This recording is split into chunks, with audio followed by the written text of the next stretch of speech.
ಉಡಾಯಿಸೋ ಖಾರ ಬಣ್ಣ ರುಚಿಯನ್ನು ನೀಡುತ್ತದೆ. ಮೆಣಸಿನ ಪುಡಿ ಚಿಂದಿ ಉಡಾಯಿಸೋ ಖಾರ ಬಣ್ಣ ರುಚಿ.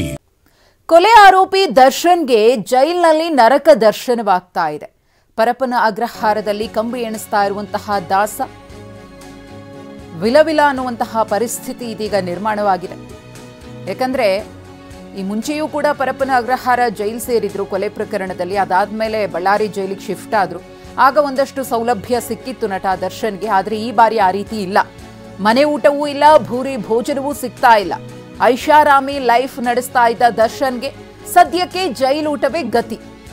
ಮನೆ ಊಟ ಕೊಡೋದಕ್ಕೆ ಜೈಲ್ ಅಧಿಕಾರಿಗಳು ಅನುಮತಿಯನ್ನ ಕೊಟ್ಟಿಲ್ಲ. ಜೈಲ್ನ ಮೆನುವಿನ ಪ್ರಕಾರ ದರ್ಶನ್ಗೆ ಊಟ ಉಪಹಾರ ಸಿಗ್ತಾ ಇದೆ. ಒಂದು ಕಡೆ ಮನೆ ಊಟವೂ ಇಲ್ಲ, ನೆಮ್ಮದಿಯೂ ಇಲ್ಲ. ಕೊಲೆ ಪ್ರಕರಣದಲ್ಲಿ ನಟ ದರ್ಶನ್ ಪರಪ್ಪನ ಅಗ್ರಹಾರ ಜೈಲ್ನ 4 ಗೋಡೆಗಳ ನಡುವೆ ಕತ್ತಲ ಕೋಣೆಯಲ್ಲಿ ಕಂಬಿ ಎಣಿಸ್ತಾ ಇದ್ದಾರೆ. ಈ ಹಿಂದೆ ಕೋರ್ಟ್ಗೆ ಅಪ್ಲಿಕೇಶನ್ ಹಾಕಿ ಅಲ್ಲಿಂದ ಪರ್ಮಿಷನ್ ತಗೊಂಡು ಏನೇನೋ ಅನಾರೋಗ್ಯ ಕಾರಣಗಳನ್ನು ಕೊಟ್ಟು ಮನೆಯಿಂದ ಊಟವನ್ನು ತರಿಸ್ಕೊಳ್ತಾ ಇದ್ರು. ಬೆನ್ನು ನೋವು ಅದು ಇದು ಅಂತ ಹೇಳಿ ಒಂದಷ್ಟು ವ್ಯವಸ್ಥೆಗಳನ್ನು ಕೂಡ ನಟ ದರ್ಶನ್ ಮಾಡಿಸ್ಕೊಂಡಿದ್ರು.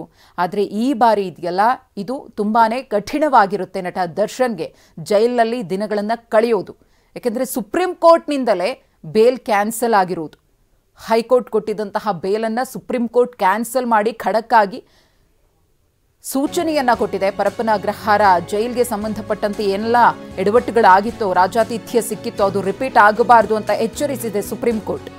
ಇನ್ನು ಮೆತ್ತನೆಯ ಹಾಸಿಗೆಯ ಮೇಲೆ ಮಲಗ್ತಾ ಇದ್ದ ದರ್ಶನ್ಗೆ ಶಾಕ್.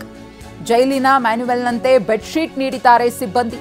ಈ ವೇಳೆ 2 ಬೆಡ್ಶೀಟ್ ಕೊಡಿ ಅಂತ ನಟ ದರ್ಶನ್ ಕೇಳಿದಾರಂತೆ.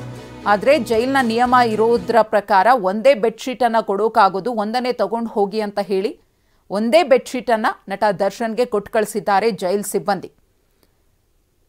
ಒಂದೇ ಬೆಡ್ಶೀಟ್ ತೆಗೆದುಕೊಂಡು ನಟ ದರ್ಶನ್ ಕೂಡ ಹೋಗಿದ್ದಾರೆ.